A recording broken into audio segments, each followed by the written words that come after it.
All right, so now we're gonna make blackberry muffins. Now, these are gonna be a little bit different than the recipe you're gonna find on my Instagram because I could not find, or they were all out of my Tigernut flour at my health food store. And I wanted to make them right now, so I didn't want to run around the city looking for more or order some. So I bought this stuff.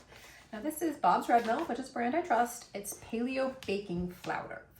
So because the paleo is becoming, and keto and all these are becoming so popular, they're putting all these pre-made things together, which I feel a little bit conflicted about because first of all, I think that's great. It's gonna get more people using them and in the kitchen. If you tell someone, hey, you can use this instead of white flour, and they do, that's wonderful.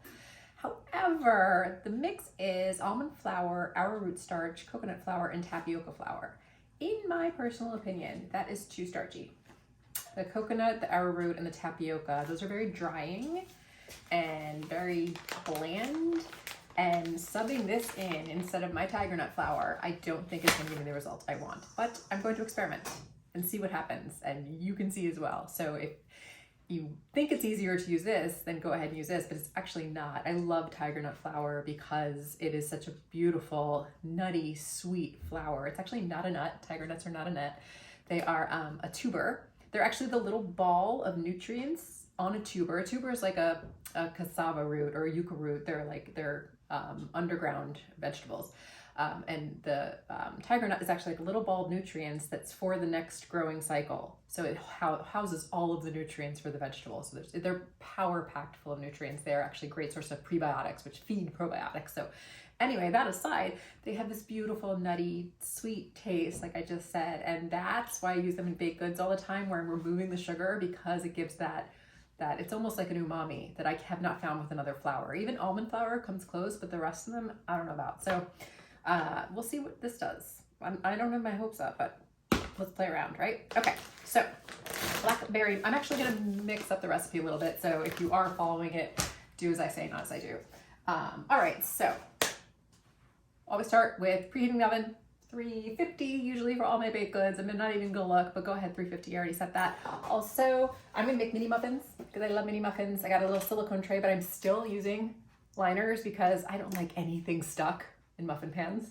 Even though silicone, you don't even need muffin liners. I don't like any remnants stuck, so I use them anyway.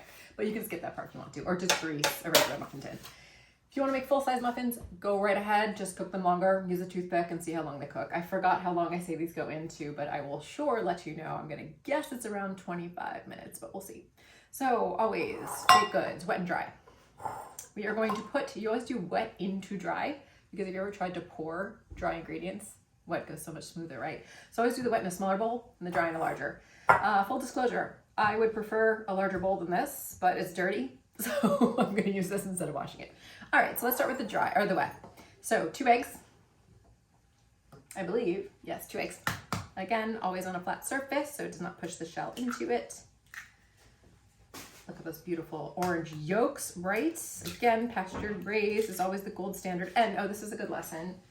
I don't know if you can see this, but there's some blood there. Don't worry about it. If it grosses you out, forget about it. It really makes no difference unless you want to throw this out and get 2 more eggs. I don't. All right, so I'm gonna whisk these.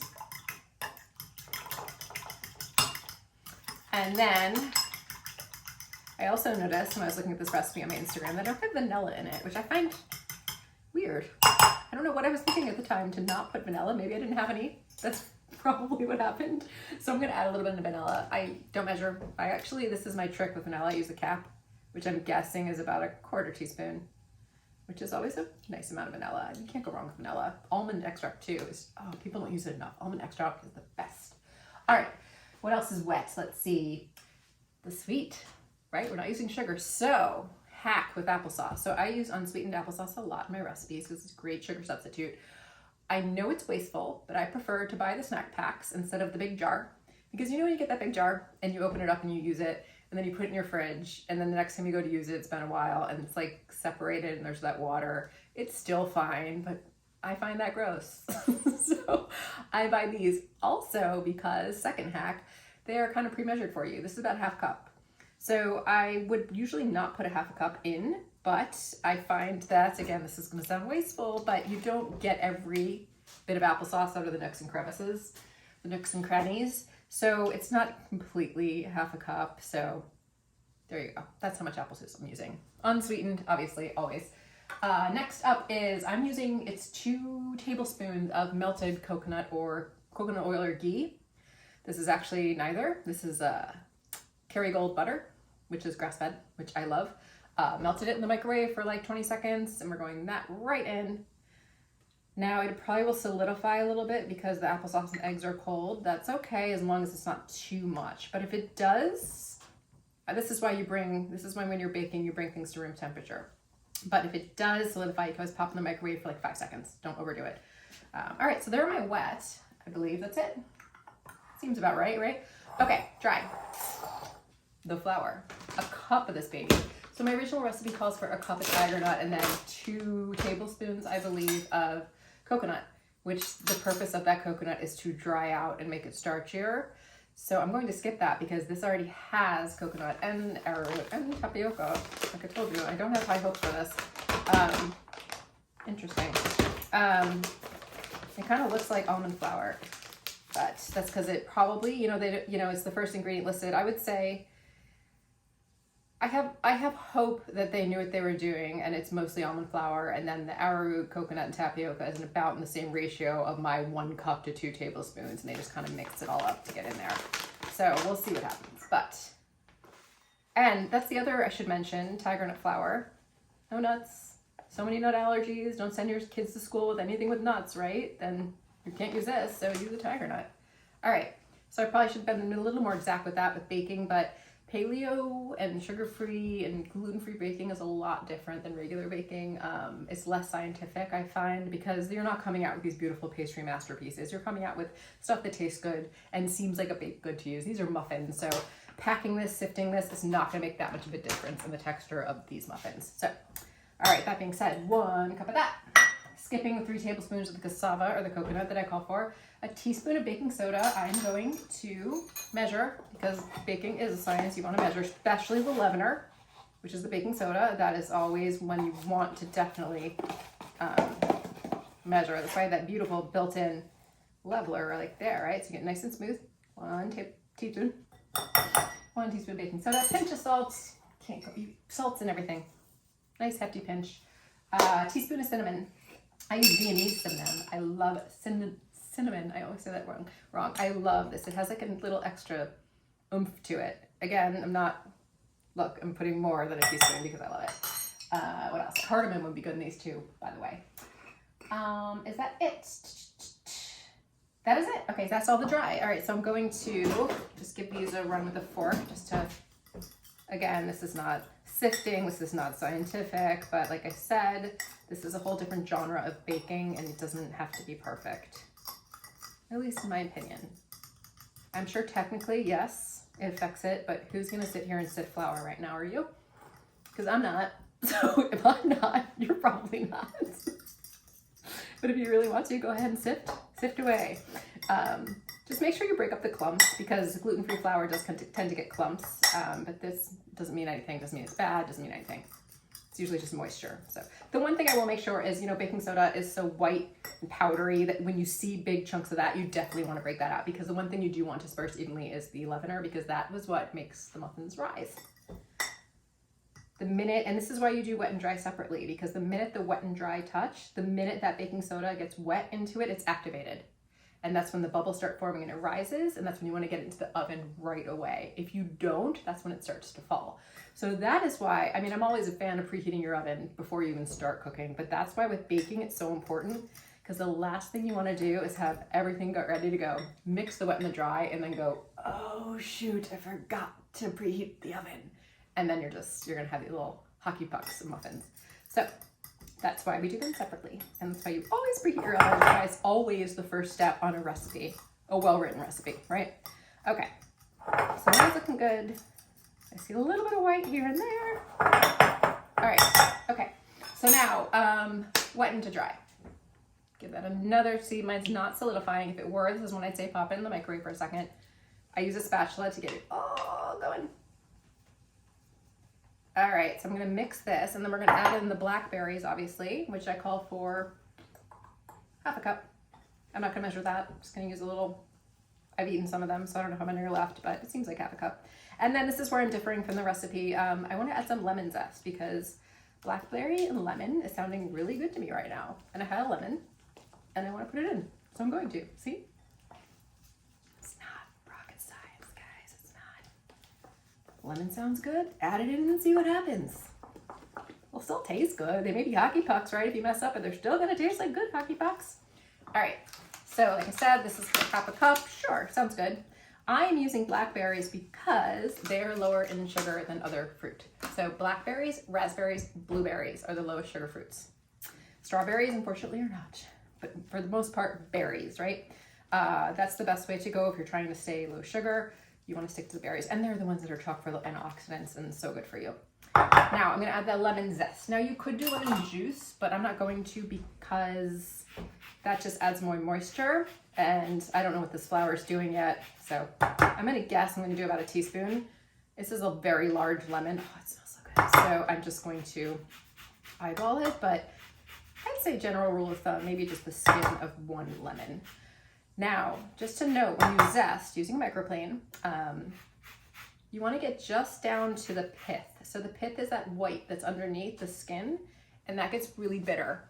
So you never want to go until you see bright white, because that's going to be very bitter. So that's why I just do maybe like 2 to 3 passes per section, because after that it's going to be bitter. You're going to get all pith. All pith and no essence. Makes for a dull muffin. All right. This is looking good. So these are going to be very lemony, but so yes, I did go venture off the recipe in the sense that I'm putting in lemon and vanilla, which I should have, hopefully. Not sure why I didn't do that.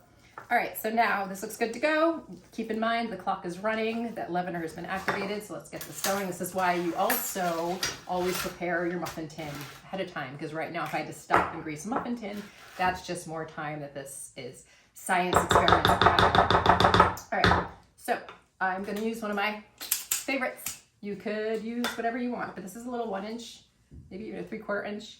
Like I said, I'm using little liners. These are gonna be teeny tiny little muffins, but they're so cute. We'll see how many it makes. I think it should fill up all 24, but we shall see. And again, you wanna work fast. Don't worry, I mean, unless you are going to be photographing these. I should have done that raw egg, ooh. Unless you are photographing these for Instagram or something, then you don't have to make them perfect. Ooh, that tasted good. I can already taste that lemon, yes. And I can already taste what I don't like about this flour. I think I was right. We shall see. It's got a chalkiness that Tigernut would not have even in the raw state. So I'm going to say with 85% confidence at this point that I would prefer these with Tigernut flour. If you can find it, which there are 2 brands that I know of, and it's going to become more and more popular. The price point is high. It's not the same as buying a bag of Pillsbury flour. I think it's, depending on where you live, I don't know, but I'd say probably like $11 to $13 for a bag, which is probably a pound, I'm guessing. But this guy was 13 as well, so I would go for Tigernut over that, honestly, because the taste is so much better. And also Tigernut has a beautiful like chestnut color to it, so it gives the muffins a nice color. If you look at the picture on Instagram, you'll see what I'm talking about. I'm not going to get 24, but close. If I use more raspberry or blackberries, I would have gotten starting about 20, which is plenty of mini muffins for me. And on that note, I just said raspberries. Raspberries were great. That's raspberry and lemon. Yes, right. Blueberry lemon. What doesn't go with lemon? Orange. You could do orange. But I think I could use a little more. All right, so into the oven these go. I'm gonna say 25 minutes. I will double check the recipe just so you have that for sure, and then we're done. And we'll do the toothpick test, or in my case, I'm gonna do a fork test because I'm all out of toothpicks, but that was pretty easy, right? Okay, out of the oven they came. 20 minutes is what it was. I did the knife test. I recommend a toothpick because this really pierces into it, but if you have nothing else like I do, I always choose the biggest one. Right? Then you just insert it, come out. You want nothing on it or anything on it to be crumbly, dry, right? That means it's done. There isn't much carryover cooking time when it comes to baked goods. So these look beautiful. See those? So this is the dome I was talking about. That's what the leavening does. So if you let it sit too long before you put it in the oven, or you don't have your tray ready to go, or you don't have the oven preheated, that's what you're gonna lose. It's gonna come out more flat. So these look delicious. I've already had one, and I will tell you, I was right. I'll do it again on camera just to get my reaction, because I forgot exactly what it was. They've cooled slightly now, but there's still a chalkiness to this flour. Almost, you can taste the leavener, which always has like a slight, this is the baking soda, always has a slight metallic taste to it. I'm not blaming this flour whatsoever. I'm saying it doesn't work with this recipe. So actually, if that's all you have, or if you only have almond flour, go ahead and make it. It'll be delicious. I mean, it's still edible. I'm gonna eat all of these, guarantee you. I'm already looking forward to dunking these in my coffee in the morning. But I do like the Tigernut flour better because, like I said, it adds that nutty sweetness, that umami, a new kind of umami I'm coining. It's like the sweet umami, the paleo umami. So that's what I like it better for that. However, you know, these are not sweet. These are not dessert. You know, they can be, they will become at a certain point if you give up sugar.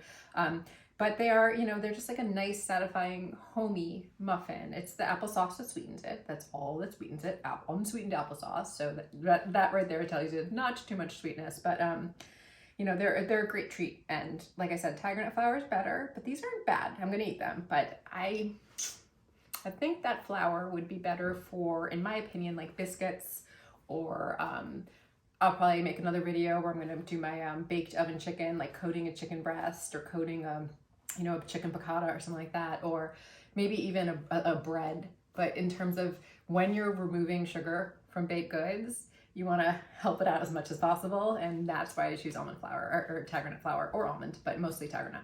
All right, well, give these a shot and enjoy them, because they're nutrient dense. Like I said, if you use the Tigernut flour, full of prebiotics, and they're really good, and they're so cute, right? How cute is that?